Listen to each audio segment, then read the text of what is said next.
What's good, everybody? Welcome back to my channel. This is Mark coming back at y'all again. And y'all, I know it's been a minute since the last time I did a video. In fact, the last time I uploaded a video was like about 2 weeks ago when I did a vocal analysis on Bella Morgan. And ain't no particular reason why I've been away for so long. It's just that sometimes I just don't feel like sitting in front of the camera and making YouTube videos all the time. Plus, I've been having issues with my camera on the computer, and I'm just now getting my camera back working again on my computer. But anyhow, what I really wanted to talk about today was I want to give y'all something on what I would like to call a bedtime story. And the reason why I call this a bedtime story is because it's the kind of story where you get tucked into bed in your PJs just when somebody's about to tell you a real good story. Cause that's what I'm about to give y'all today is a real good story and a real juicy story too. So okay. And the story is about me impersonating an assistant principal back when I was in middle school. So I'm gonna tell y'all what happened. What had happened was I was in my bedroom one day minding my own business. Then all of a sudden I get this phone call from one of my friends, who I was friends with at the time back in the 8th grade. And I think we called him on the house phone or whatever, but that's kind of irrelevant. But anyhow, so I got a phone call from one of my friends and he wanted me to do him a favor. And that favor was um he wanted me to impersonate an assistant principal or pretend like I was the assistant principal. Um, I guess it was because just to get out of a parent teacher conference or whatever. Like I forgot what the reason really was again, but that's what he wanted me to do for him was he wanted me to pretend like I was the assistant principal so he can like get out of a parent teacher conference or whatever. So foolish of me, I actually did it and I was stupid enough to do it because, I was the type of person that was very loyal and still am, that was willing to do anything and everything for his friends. And, because that's the kind of person I am. Like, whenever somebody asks me to do something, I do it, because that's how loyal I am. But anyhow, so, I called his house, to leave an answer or a message on his answering machine, pretending like I was his assistant principal, letting his parents know that the parent teacher conference was either postponed or canceled or something like that. And y'all, I felt really bad when I did that because you can really get into a whole lot of trouble like that. And my friend was very happy for the fact that I did it, but I still felt very bad though.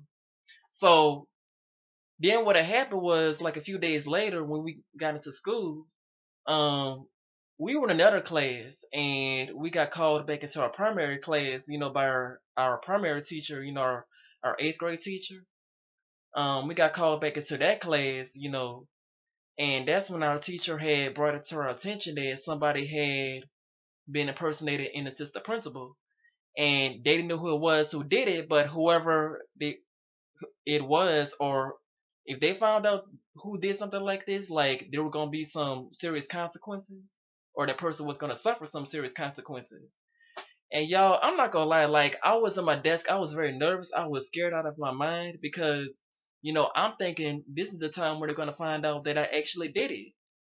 And I was nervous as I could be. Like my heart was pounding and everything. But luckily for me, they didn't find out that I did it right away. Then, like, it was like a few days later, when my primary teacher, from the 8th grade had called some of the students to interrogate them. She interrogated some of the students in the church, and the kind of school that I went to was a Catholic school. And when you walk down the hallway, you're gonna walk right into the church, because the church is straight ahead. And they used to have a cafeteria like right alongside the church, like on the right side. And my teacher had interrogated some of the students within the church, wanted to know who had impersonated the assistant principal at my friend's house. And did y'all know that they didn't call me, they didn't to question it, they didn't call me to question it at all at the church. In fact, nobody had asked me anything. In fact, nobody had really suspected that I did it. The only person that knew who actually did it was, of course, my friend, because he was the one that asked me to do it in the first place. But So they still didn't found out that it was me who did it. And this is where I really started to get lucky at. That weekend I was supposed to be going out of town by my dad's cousin because my dad's cousin was having a wedding, you know, on that weekend, and we left like on Thursday night on Friday morning or something like that. So they didn't even know it was me at that time, before I left to go out of town, or I wasn't around when they found out that I did it. So what had happened was, I ended up going out of town, to go to my dad's cousin's wedding. I think I went to Florida or Missouri, one of those two places, because that's where my dad's cousin is originally from. So by the time I got back into school the following Monday, from going out of town, one of my classmates had approached me and told me that they knew it was me who had impersonated the assistant principal. I was like, oh my God, like, I was nervous out of my mind, like, because this is the time when I'm actually going to get in trouble and all that stuff. But luckily for me, thank God I didn't get into no trouble at all. I didn't get suspended from school. I didn't get written up. Shoot, I didn't even get expelled or nothing. In fact, I think everybody pretty much brushed it off and forgot all about it. And thank God for that because I could have been expelled or something even more serious could have happened to me. But I learned my lesson. I learned to never do that kind of stuff again, even for a friend. And y'all know my parents still don't know that I did this, even to this day.